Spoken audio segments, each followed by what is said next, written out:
Hey everybody, so as you can tell, not inside anymore, and I've been trying to make this video for a while and I keep not doing it, so we're here now to do it. This is just kind of a peek at an upcoming project, well, ongoing project I guess we'll call it, that I'm working on.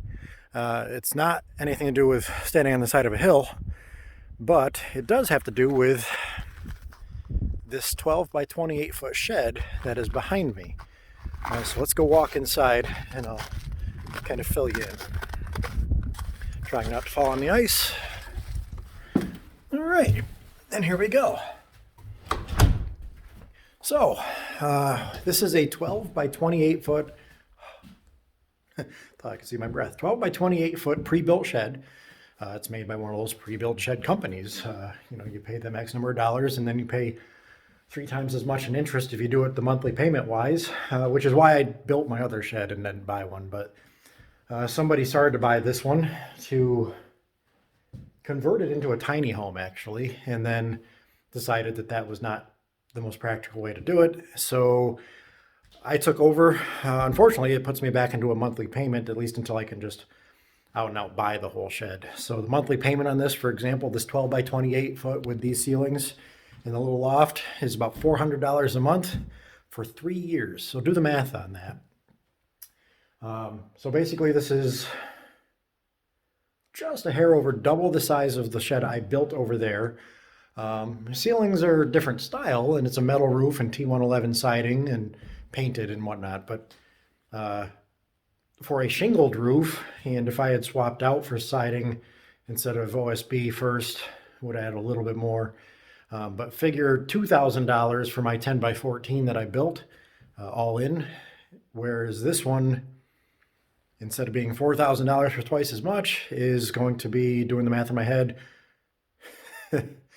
please tell me that's wrong. $400 a month times 12 months a year is $5,000 times 3 years. So $15,000 if you make the payments on one like this. That's why I build one. The cash price on this was, I think, 5 and change. But yeah, you don't want to make the payments on these. It's ridiculous because you're not only paying, I mean, that's $400 a month. That's half an apartment and you've got one big room. So, and it's not finished. Anyway, that aside. So this is a 12 by 28. Ceilings are about 9 feet 3 to those cross braces up there. I'll tell you what I'm going to do with that in a minute. But the plan, I'm going to move this over next to my tool shed, parallel with the driveway. It's going to stay in the same orientation, so we're going to be able to look out the window down the driveway over the hill. These double doors will face basically into the driveway, so that way, I'm working on something in the driveway or whatever. Probably not so much that, because this is going to be a finished off space where my plan is to put the sim rig over in that corner, possibly build a flight sim rig over in that corner, which won't need as much space. This corner behind me here in this front end is going to be a desk slash workspace for like working on the computers, things like that, building computers, working on it for friends and people. I do that on the side, and it'd be nice to have a nice simple space to do it that's not in the house, not with distractions or dirt or dust or cat hair. Plus I have a front door that will more or less face out just against the road. I can just put a little gravel path off the driveway into it. So if I was doing it for somebody, or if I decided to turn this into more of an office space and more regularly worked on it, people would have a front door to walk into. As you can see behind me, I've started running electric. So this panel down here, as we go, is just a simple 100 amp service panel. There's 100 amps here. I've got a couple of breakers in here and I'll get to that in a minute. Now right now this is temporarily hooked up to a line that actually feeds out to my swimming pool that I haven't used in forever.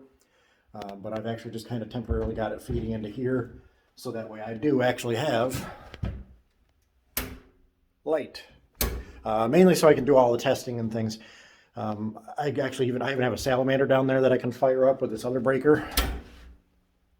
5, 4, 3, 2, 1, ignition.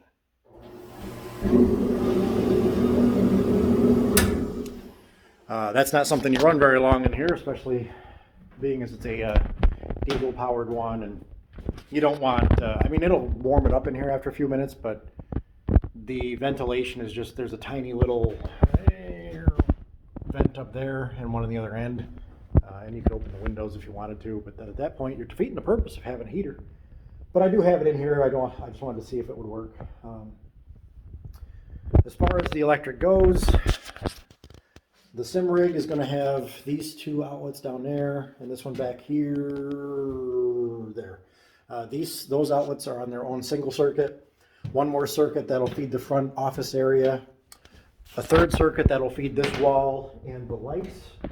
And then a fourth, which will be heavier 12-2, that'll run to a couple of outdoor outlets. Again, this will feed right out to the driveway. So if I wanted to run like a grinder or whatever, heavier duty powered equipment, I can do that without having to worry about sucking any juice out of the rest of it. As far as eventual power goes, my house, I ran 200 amp capable service, so thick enough gauge wire to the house from the power pole to run 200 amps into the meter, and there's a main disconnect box, which is basically just a great big breaker box. There's a 100 amp service of that going to the house. House is running on 100 amps, which means that I effectively have a spare 100 amps I can actually power into. So when this gets moved, I will actually run a second 100 amp breaker off of that main disconnect panel into this box. This shed will not use 100 amps, not even close, but I can also backfeed this over to the other shed for things like the regular power tools and get it off the extension cord. That shed is powered by an extension cord plugged in outside, basically. My lights and things in there. But more so, like if I buy a compressor, I can put a 30 amp double pole breaker in here and run straight to that or whatever. So that's the plan, is to finish out the electric in here. I started picking up some insulation the other day. I see it up on that loft. I've got a couple rolls of R13, which is about enough to do about 2/3 of this wall behind me. Obviously I need more than that, but it's not going to be, I'm not in a hurry to do it because I do have to get the shed moved before I can finish off the walls. I'm going to do drywall in here, but before I can move it, I'm not going to put the drywall in. There's no point in putting it in because they come in with a trailer and they lift this up and on an angle and then pull it out of the trailer, move it over, drop it off. I have to get stone dropped off over there because it's under here. I can't really well pick the stone up and then move it before I move the shed. The other thing is I don't want drywall in here all sealed up and taped or even in place and then have this building flex enough where it starts cracking things and then I have to fix it anyway. I'll wait till it gets over there. I'll wait till things get leveled. Then we'll call it good. So the electric side, just because I know people have commented on other videos as well, so I'm going to kneel down. So plastic boxes. Now, as far as the NEC code goes, this is fine. Plastic boxes are allowed. The rule is that you have to be basically a foot off the ground, which I am, 12 inches to the bottom. Plastic boxes need to be stapled, your wires need to be stapled within 8 inches of the box, which this is. My holes are actually all at a 2-foot level, so that's why the line is basically level from end to end. And that's basically just done just so that way I know that at 2 feet is where my electric is. So down the road, if I ever needed to, I know that 2 feet is where these wires are. I probably could have left myself a little bit extra room, but I mean, this is nothing crazy. But as you can see, I come in there. Now, the other reason I've drilled the holes at 2 feet instead of, wherever, is 2 feet gives me 9 inches from the hole to the bottom, the top of the box, but it also gives me enough room to curve the wire over so it's not making a sharper 90-degree bend. Not a big deal, but for people that do complain, say, oh, you don't need to staple it within a foot of the box, plastic boxes are within 8 inches. The metal boxes, you can actually staple a foot away. But that's basically it. Apparently, there's also still no legitimate rule when it comes to your outlets ground on top or ground on bottom flip-flopped. So I haven't decided how I'm going to do that yet. I think I started doing them all ground on the bottom just out of habit.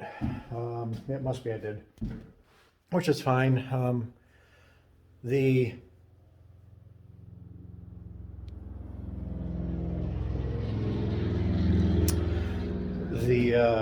consensus being that ground on the top would mean that if your outlet was pulled out at all, if your plug was pulled out of the outlet and something were to fall between the back, you're not going to short out the two. I still have to figure out what I'm going to do here for a switch. This won't really matter. I do need to get a 12-3 wire to go from here to the front switch way up there, so I have lights, but I still have to figure out the lights. So let me swing the camera around. So you can see we have basically 7 planes. 1, 2, 3, 4, 5, 6, 7. That is a whole lot of drywall angles to work with. So what I'm actually going to do is I'm going to cut straight across from that intersection over to this one with another board, and then go from that intersection from the end of that board straight down to the top plate. So that way I have basically just a up, over, down design. I figure that is probably going to be the easiest way to do it without having to cause a whole lot of issues. Plus, it means that I can actually take that board and bring it out to flush here instead of recessed back like this is. And that should make it a little bit easier for bringing drywall up. So that's my plan for that at some point. Again, not a hurry to do it, but would be nice to do it at some point. Haven't figured out how I'm going to finish the loft off yet. I have a feeling this is just going to be something that I kind of just make some removable panels on or something and just close it off for the time being. Lighting wise, I'm thinking, because this is going to be a much wider space once I've got that board in there, so it'll be a flatter, wider roof. I'm actually thinking of doing 2 rows of recessed RGB lighting.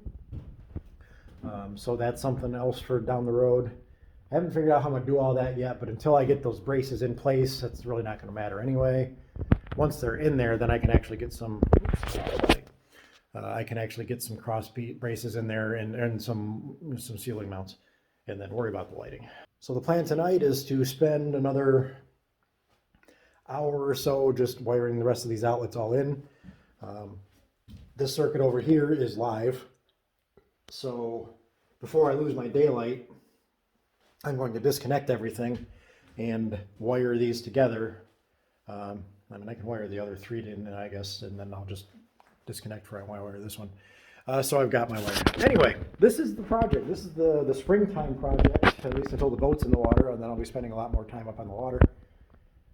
But for now, this is kind of the project I've given myself, is to do some of this ahead of time and get it prepped for when it's moved. And then once it's moved, I can start finishing it off and move the sim rig out here. I'll run internet off of my main router in the house and just run that out to here since the Wi-Fi won't reach.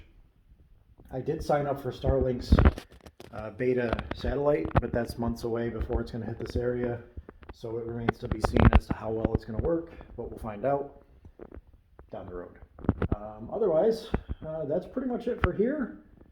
There's obviously going to be a lot more finishing off to do. I'll probably just give like little bits and pieces updates on this as I go. I suck at taking videos as I do things, so like it'll probably just be like little check-ins going, oh, by the way, here, this is a picture now that I've got all the insulation in, or, hey, look, I started putting lights in and things like that. But if you have any questions or anything, feel free. I am not a contractor. I'm not a licensed electrician. That electric panel the panel's permanent, but it's a temporary hookup. So you can yell all you want. I really don't care. It's not to code, and it's not meant to be to code right now because it's a temporary setup to make sure that everything is working properly, and then it just gets unplugged. So, argue all you want. I've seen much, much sketchier stuff out there. So, for now, that's this. I'm going to get back to doing some stuff while I've still got daylight. Even though I have lights, I don't want to have to keep turning things on and off while I'm wiring things together. So I'm going to go ahead and do that, and I will catch you guys on the next one, and Yeah, so thanks for checking out this project, and hopefully we'll see more of it down the road.